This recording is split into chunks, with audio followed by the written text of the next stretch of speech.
If you're needing to paint a calming antidote to artist's block, or you're having a frustrating day, I've got the answer. These fun and colourful watercolour circles are effortless and beautiful, and give space for your creativity to bloom. We'll be using my Kuretake paints and some fine liners and markers, and just having a no-pressure, fun painting session. So let's get started. So let's just go round and see. I think sometimes if you do get a new set of brushes or something like that, it's a good idea to play with them before you try to do anything serious. So we're going to call this playtime.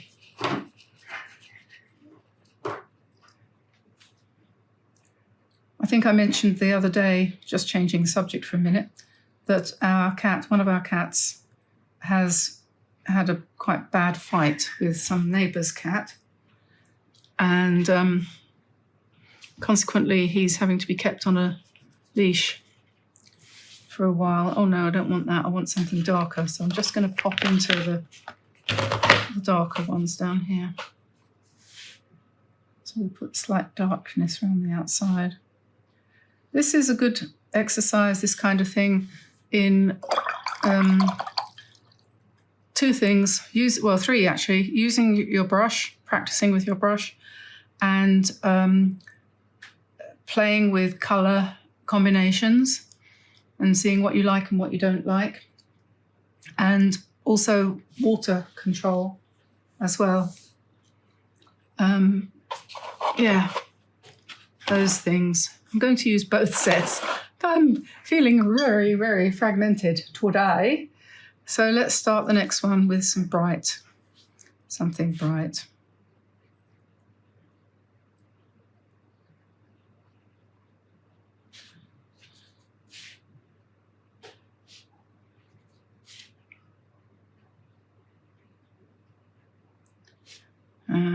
And then perhaps we want some purple. Purple, where is purple gone?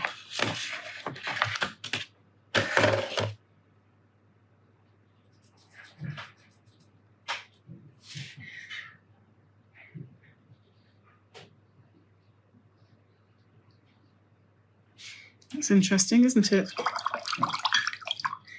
And then I think we'll go back to pink.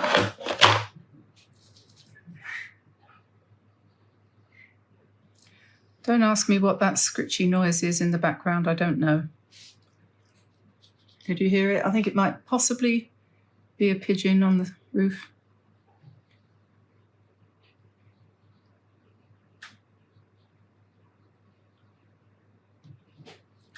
You could think of these as sort of, did I say mandala earlier? You could think of them as being kind of relaxed mandalas, couldn't you?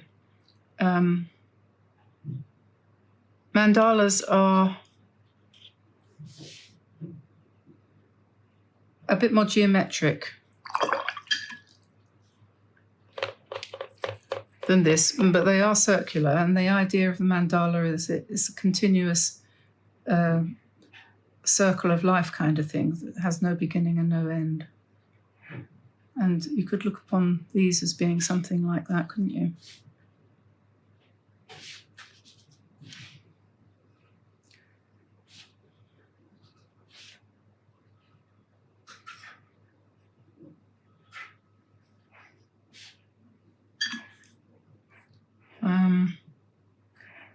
Can I put a bit of green on this one?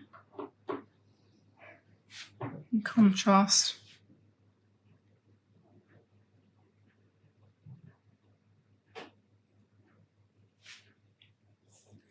Maybe put some in the middle too.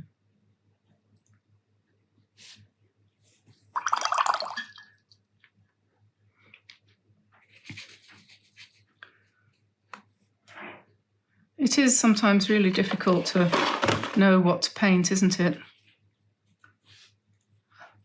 I have a big difficulty thinking of colour schemes, so I'm really very sympathetic to anyone who says, I can't think what to paint, I don't know what colours to use. We've gone through quite a few different techniques of finding of devising different colour schemes in various videos that we've done. You probably remember if you've been watching. There was one where I picked some flowers from the garden and tried to match the colours in each individual flower to show what colours went together. That's a good way. You might want to look that one up if you're feeling a bit at a loss, like me. I like the way that's bleeding in there, don't you? And this one's done that too, but that one didn't do it as much. What I could do there, I could put in some more dark green. It was that one, wasn't it? I wonder whether that would bleed in a bit more if I put it in a bit more heavily. Might be too dry already, but we'll see. We'll let that do what it wants to do. Maybe we'll start the next one with blue.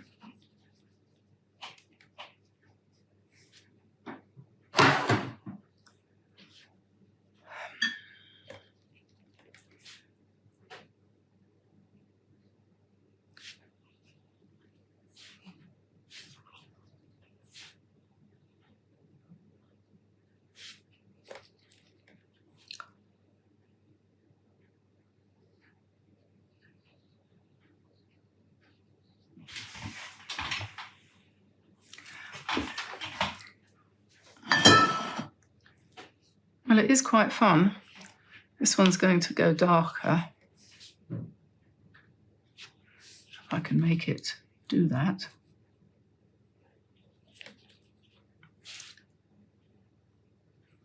I've added some purple to this green just to make it go darker.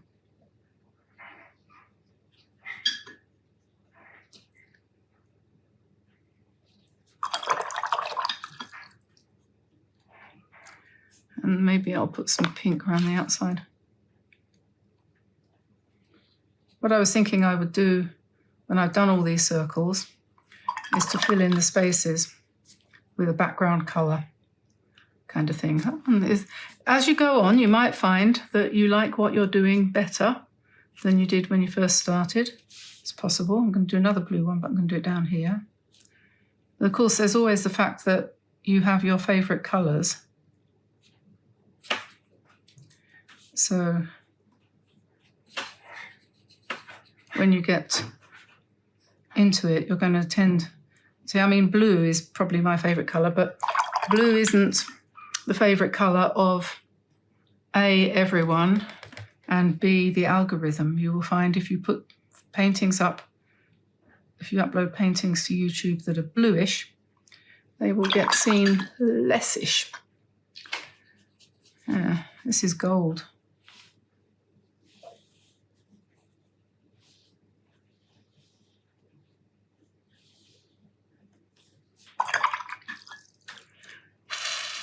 Let's put some green, another green one over here, perhaps. Perhaps we'll do green with beige. Maybe I'll put some gold in the middle just to try it out and see what happens.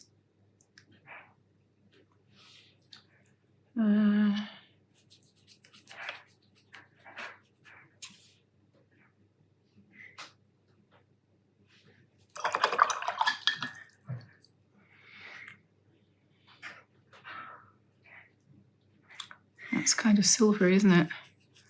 How about a light green?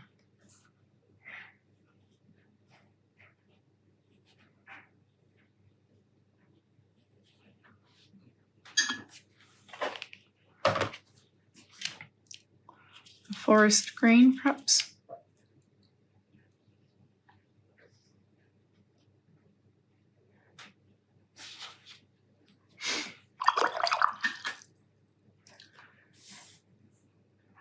Lots of green here, there's green there, there's beige there, blue and pink, so probably a bit more beige, perhaps.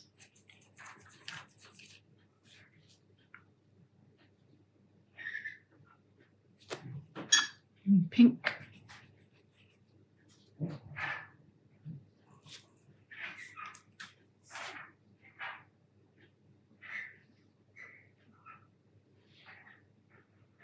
This brush has got a nice point if you lift up and just let it just touch the paper. You can get really fine lines and you can easily get detail, I think.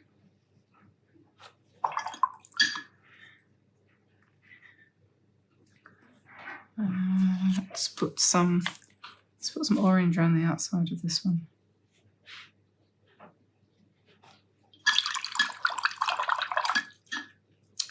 Okay, so that's that. I think we've filled as much as we can in terms of whole ones, so maybe we'll just do a few partials. Sometimes the partials are almost more important than the whole ones.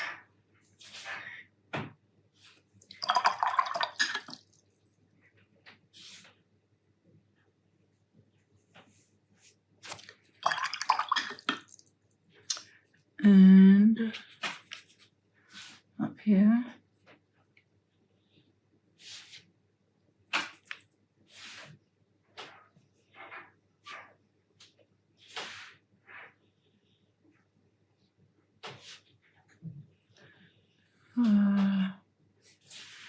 This is violet again. Do that one a bit differently from that business. Look at how that's spread in there.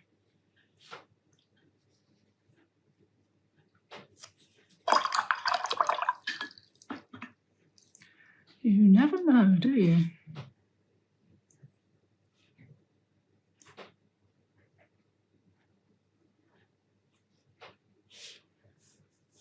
I'm going to put another one over here, perhaps.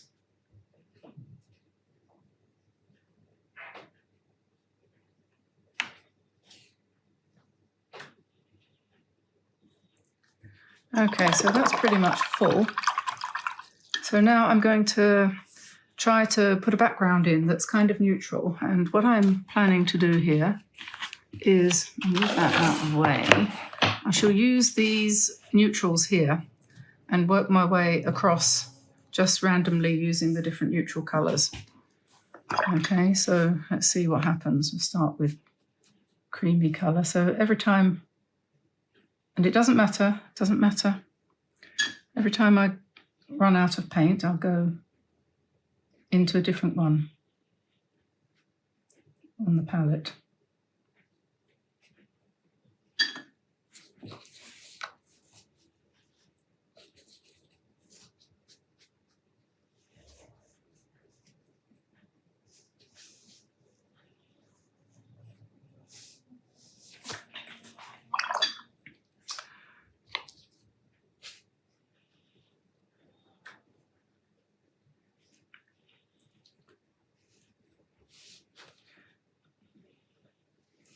It's so much more fun, really it is, so much more fun painting when you don't have anything specific in mind. You're not worrying all the time about producing a perfect sunrise or sunset. That's my great bugbear. I've painted lots of them, but I've never really been happy with the results. I don't know how you feel about your sunrises and sunsets. They are difficult. Which makes me remember how strange it seems that the sun has got so white here. I don't know if it's the same in America or Australia or any of the other countries where any of you might be living, but here in France, over the last few years, it has seemed to most of us as if the sun has got progressively whiter, which is a little bit worrying, really. It's kind of strange. I can hardly look at the sky at all now.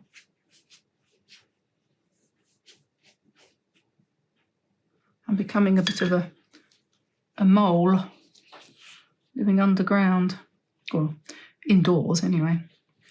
So I'm not worrying too much about keeping away from the edges, because once I've gone over the whole thing, I'll probably go around the edges again.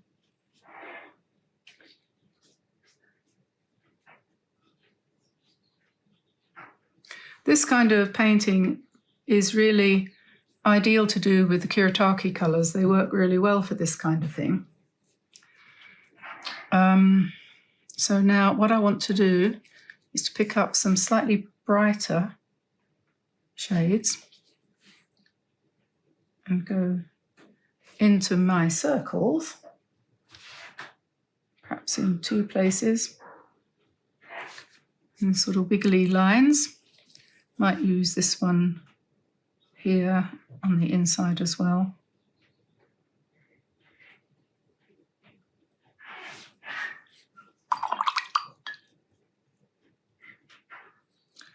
Let's put some blue around the outside of this one.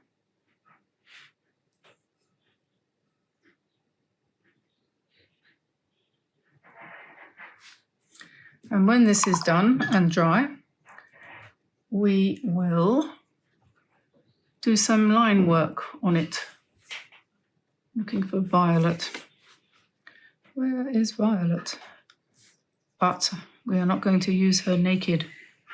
No, we are not. We're going to mix her with pink. Look at that.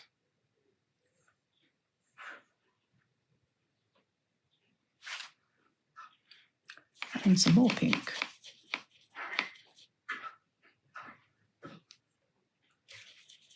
Do try mixing the Kuretake colours with one another, because you'll be really excited by the blends that you get, I think. Oh, I want an indigo or something like it. Blue-grey. This is blue-grey in the ordinary set. Where was I going to put that? On here, I think. Because it's still wet, there's going to be a lot of loose bleeds happening here. Mix the blue-grey with a bit of this burnt sienna colour. I think it's, yeah, it looks like burnt sienna, doesn't it? And I seem to think that we need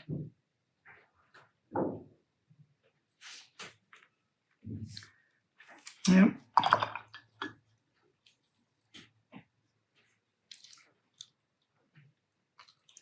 Dark green.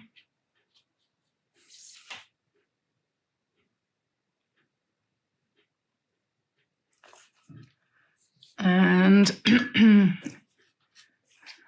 not quite so dark.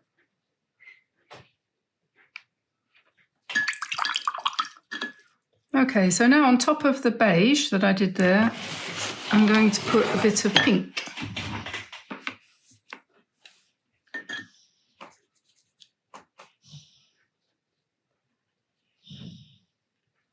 But not everywhere.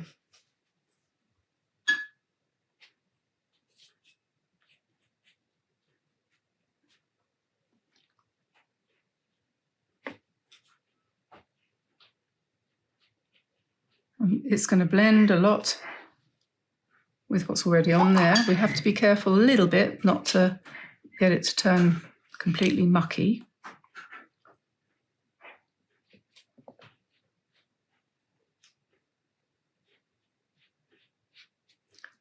And the whole thing is going to come together, I hope, when we come in with our line work, which we'll probably do with black pen, I expect.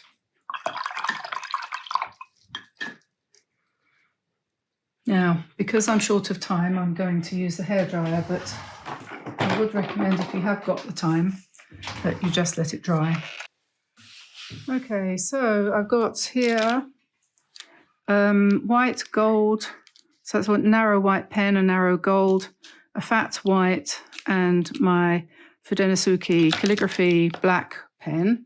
I've also got, in case I feel that way inspired, some Artex acrylic markers here, which are quite nice. Got a set of those in different colours, so we've got quite a lot there to choose from if we decide to use them. And somewhere over here I've also got the same things in silver, and I think this is gold. Is that gold? I don't know what that is actually. Looks as if it could be quite useful, so I might well use that. So now we have to decide how we're going to do the embellishments on here. Just make sure that you can see what I'm doing. I'll put that in the middle now. And there's so many things that you could do with your pens. So you just have to decide what you're going to do.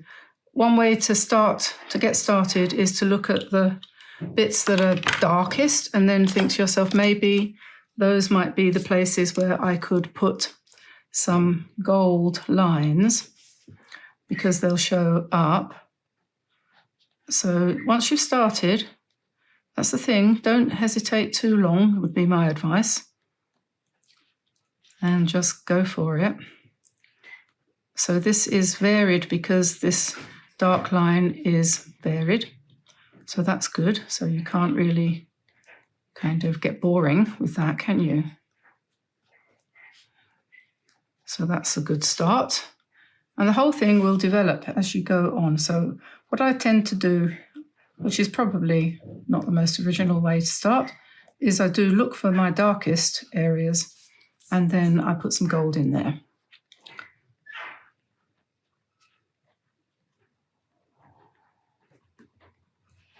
This kind of painting is always original because even though you might have done it yourself before, or you might have watched somebody else do something similar before, it's not really what you would call a unique idea, certainly not unique to YouTube, because I think one of the first people that did this was an artist who I used to like a lot. I suppose I probably still do like his work, although I don't look at abstract art very much anymore. But the German artist Kandinsky, I don't know if he was actually born German, but I know he lived in Germany with a group of other artists, and he did some very interesting and at the time groundbreaking art. And he did something which had circles like this in it, but I think they were in a grid pattern sort of thing. But it was definitely somewhat groundbreaking at the time. Of Blue Riders, I think his group was called. So we'll just do some gold in some places. Maybe we'll do some dots here. So we've got some sort of open circle, irregular circly shapes, and some dots here and some lines on various things. And I won't put the gold lines on everything at the moment, but I might. Yeah, what I want is I don't know whether this is gold or not. I think it's kind of silver. So let's try that on this one, which doesn't have very defined and clear lines. So we'll just try that perhaps, and maybe we'll put one on here. It's very fat, isn't it? Quite fat. The thing is, as you do this, it develops, and you don't really know until you've done something like that. You can't sort of decide on the next thing. So everything kind of influences the next thing. One thing you could do with these fat pens is you can go over some of the white bits if you don't want them to be completely white. So you don't have to worry about those white bits. In fact, some of them you might want to leave, but maybe you might want to go,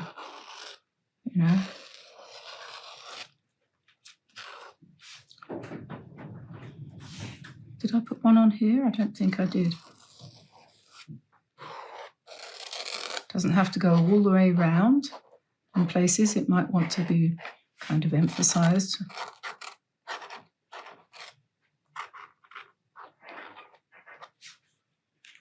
So you're basically building up. You could do wiggly lines as well. You could go irregular like this, allowing the texture of the paper to determine a little bit where your pen goes, not really controlling it too much. Isn't this one pretty? Let's Put some nice fat lines in the middle here.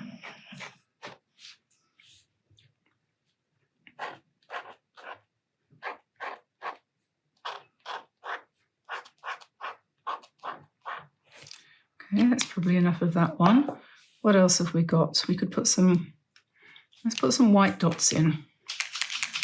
Hopefully this will work.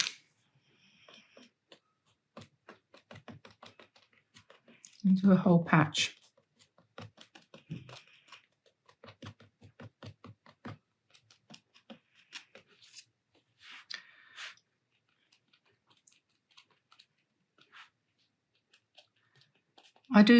Whenever I do this, I always imagine myself doing something like this in front of the TV.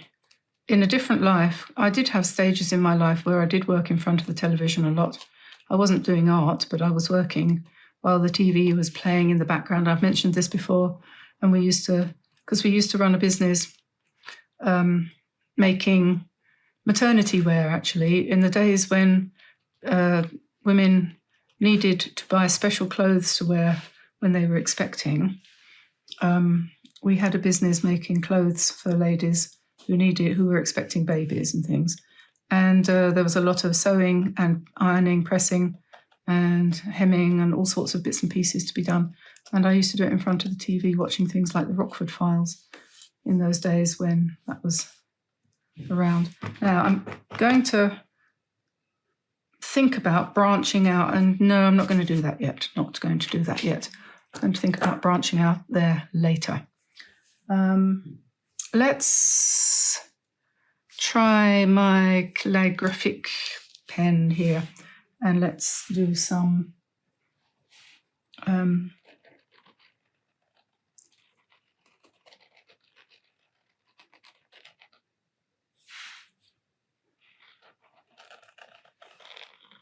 I like this pen because it goes thick and thin if you want it to.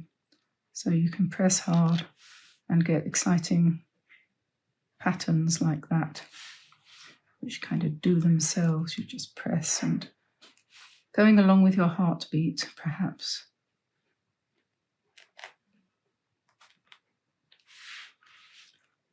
And then probably what we need is some black.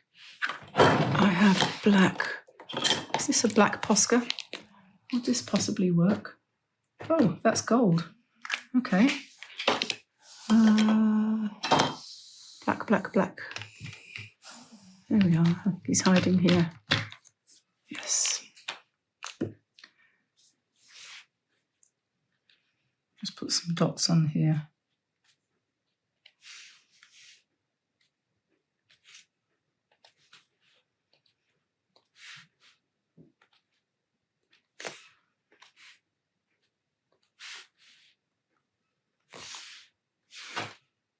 That's moderately interesting, isn't it? Don't you think? Another one there. The other thing that you're going to learn if you do this kind of experiment is balance. How to make your painting balance. And although it's more or less abstract, the things that you'll learn about balance, you would be able to apply to work that was more realistic. You know, knowing where to put the next line so that it balances. If you were doing, you know, fence posts and things like that.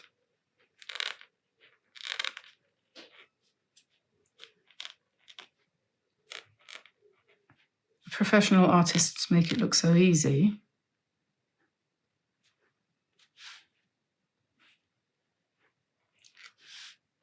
You just get the hang of it eventually. I suppose I will one of these days.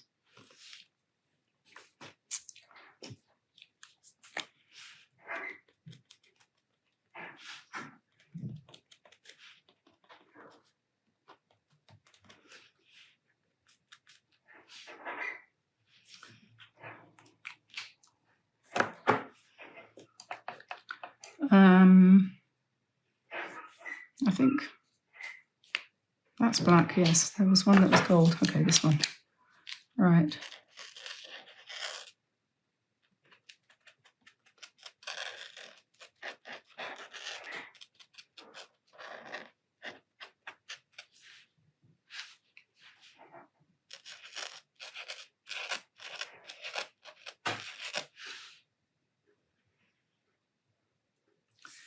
Let's go up to this one. Maybe we will put some gold dots on the bits that are lighter, perhaps.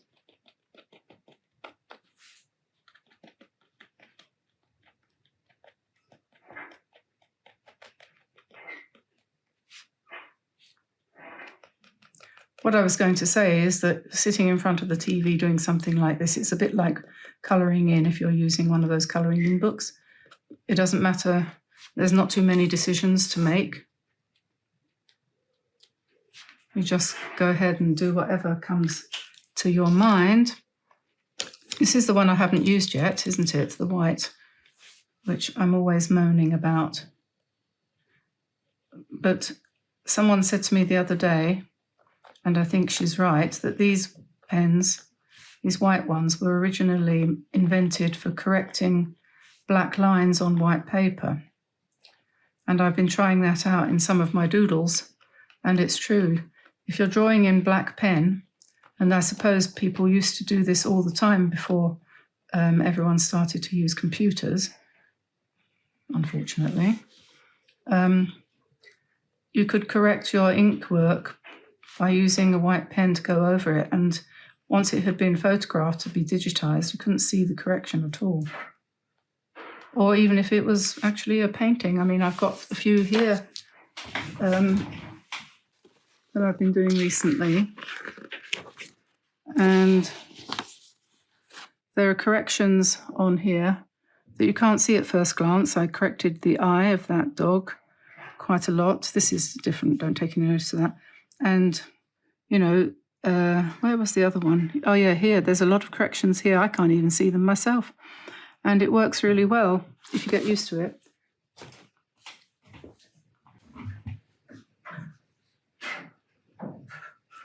But, so I feel a little less cross about the whole white pen on paint situation now, because I know that they weren't actually, apparently, if I believe what this person said, which I tend to, they weren't meant for painting over paint. They were meant for other things. Right, so what next? I think if I've done one like this, I should do more, so I can't just stop there. So let's do something around the middle of here.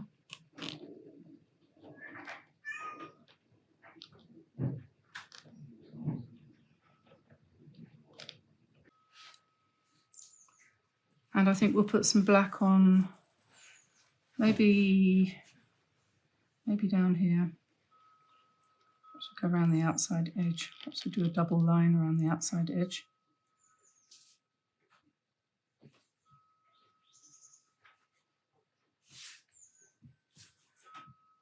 And maybe put one around on the very outside there, just for a change. Oops. I'll go back to the gold.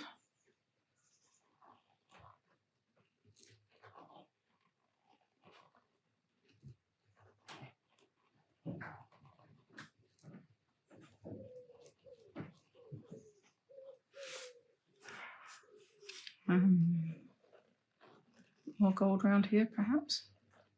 Does that one want a few black dots? No, that's gold.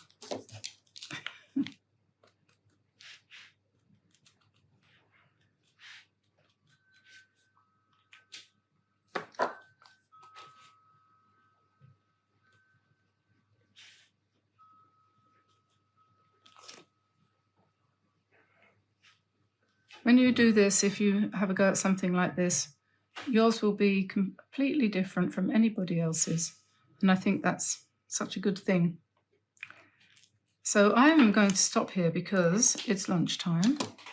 And I think that's probably enough to give you the idea of what you could do. So there we are. It's a kind of mandala, but you might say it was a relaxed mandala. By the way, Art Book Nook, which I've recommended to you before with my friend Kay, she's got a book about the more traditional type of mandalas up on her YouTube channel. So if you're interested in finding out more about the real kind of mandala, not this relaxed kind of mandala, take a look over there, and should be happy to see you there, I'm sure. So I'll put all the information about the bits and pieces that I've used in the description below as usual. And don't forget to visit us on Patreon or become a member on here or Patreon. And also we have our website at dianeantone.com with lots of things, especially downloads of sketches and so on and so forth. So I'll let you go now. I'm going to go and have lunch, and I will see you on Thursday. Take care, everybody. See you soon. Bye for now. Bye-bye.